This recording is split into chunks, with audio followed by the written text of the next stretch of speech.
요즘 가장 관심을 갖고 있는 대출이 바로 특례 보금자리론이죠. 그렇죠. 그래, 특례 보금자리론인데 네. 이게 왜 좋은지, 그리고 무주택자나 뭐 생애 최초 마찬가지겠죠. 그다음에 1주택자나 다주택자들 이 네. 특례 보금자리론을 어떻게 활용하는 게 좋을지 대표님이 한번 특례 아. 보금자리론 딱 들었을 때 네. 이거 어떻게 활용해야 된다 한번 말씀 부탁드리겠습니다.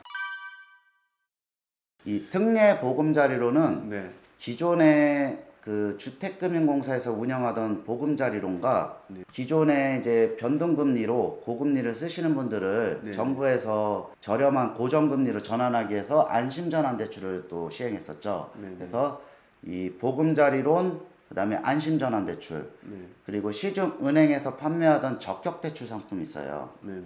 그래서 이 세 가지를 통합해서 운영하자. 이렇게 해서 특례 보금자리론이 내년에 출시되는데 집값을 안정하는데 상당히 도움은 된다고 봐요. 어떻게 보면 구원투수라고 생각할 수 있겠죠. 그러니까 예. 9억 이하는 5억까지 대출해준다. 이거 자, 잠깐 봤는데. 네. 시가 9억 원 이하인데 네. 자, 정확한 이제 세부 지침은 아직 나오지 않았지만 네. 네. 기존의 보금자리론 운영 방침을 봤을 때는 이제 적용 방법은 이제 아파트 같은 경우는 KB 시세, 네. KB 시세. 예, KB 시세가 없는 경우에는 감정 가격, 네. 감정. 예, 기준으로 해서 자, 최대 LTV 한도는 네. 생애 최초는 아마 80%, 예, 1주택자는 70%, 네. 그 다음에 기존 주택을 처분하는 조건은 60%, 이런 식으로 기존 보금자리론 테두리에서 운영이 될 것 같고요. 네. 네. 특례 보금자리론에서 가장 핵심적인 거는 DSR 제도를 적용하지 않는다는 거. 근데 한 가지 아셔야 되는 게 네. 일반 은행에서 하는 추정소득 방식, 뭐 카드 사용행위나 이런 방식으로 입증이 안 돼요, 심사가. 무조건 국세청에 신고되는 증빙소득 자료. 네. 예를 들어 직장인은 원천징수성 수준, 네. 뭐 급여명세서, 사업자들은 소득금액 증명원. 네. 자, 이게 안 될 경우에는 그 공사 인정소득 방식이 있는데 지역 세대주가 최근에 3개월 동안 납부한 건강보험료, 네. 아니면 3개월 동안 납부한 국민연금, 이런 거를 소득으로 환산하는 방법이 있어요. 그래서 요거 외에 소득 증빙 방식은 인정이 안 된다는 거.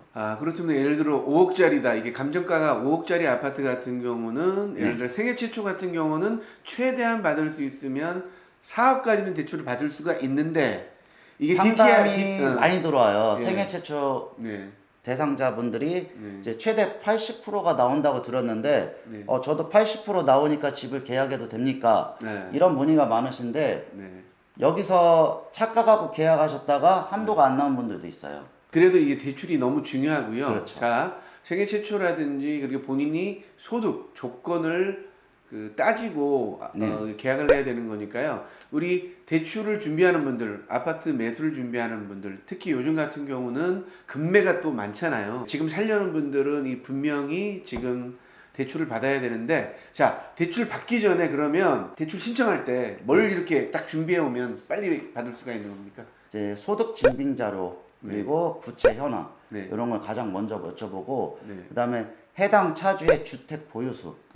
주택 보유수. 주택 보유수도 상당히 중요한 게 특례보금자리론도 무주택이거나 기존 주택을 처분하는 조건까지만 되지 1가구 2주택 이상자에게 이걸 공급하는 상품이 아니에요. 그렇겠죠. 다주택자 같은 경우는 일반 은행 상품을 이용해야 된다는 거. 그리고 특례보금자리론이 어떻게 보면은 뭐 무주택자나 생애 최초 같은 분들한테는 좀 기회가 될 수도 있지 않을까요? 어떻게 생각하세요?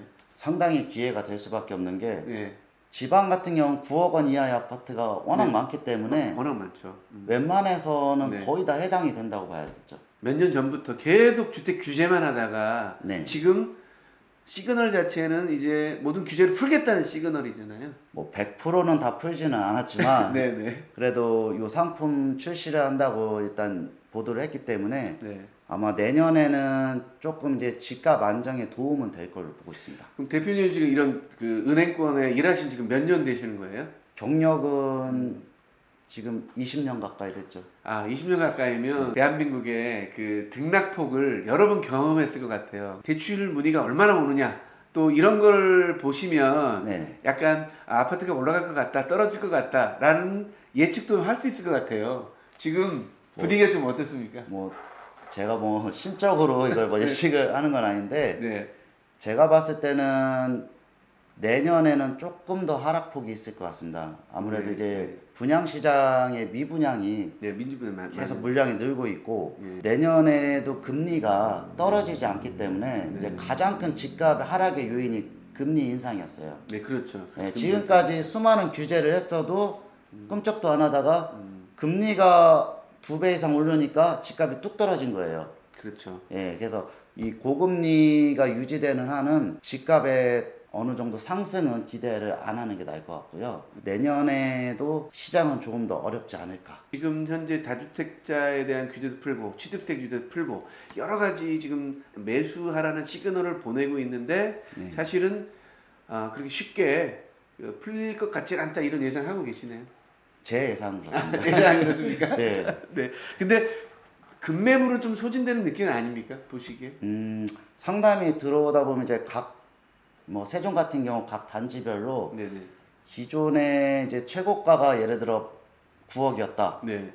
그런 매물이 한 6억 5천. 네. 이 정도에 떨어져서 나온 물건들 있죠. 네네. 이 정도 폭의 하락 물건들은 네. 매수세가 있어요. 아. 대기 수요도 많고. 그러니까 한좀 시대 대비 한 70%, 그렇죠. 70% 정도. 그 정도 선에서는 거래가 활발하게 이루어지는데 네네. 이제 그 이상 넘어갔을 때 안 된다는 거죠. 그렇죠. 그러니까 지금 예를 들어 지금 시대 대비 70% 정도는 나중 되더라도 충분히 가격 방어가 될 것 같으니까 사는 거죠. 그렇죠. 그렇죠. 그리고 대부분 이제 거래되는 게 아까 중저가 네. 아파트가 많이 된다는데 그 정부에서 하는 디딤돌 대출이나 네.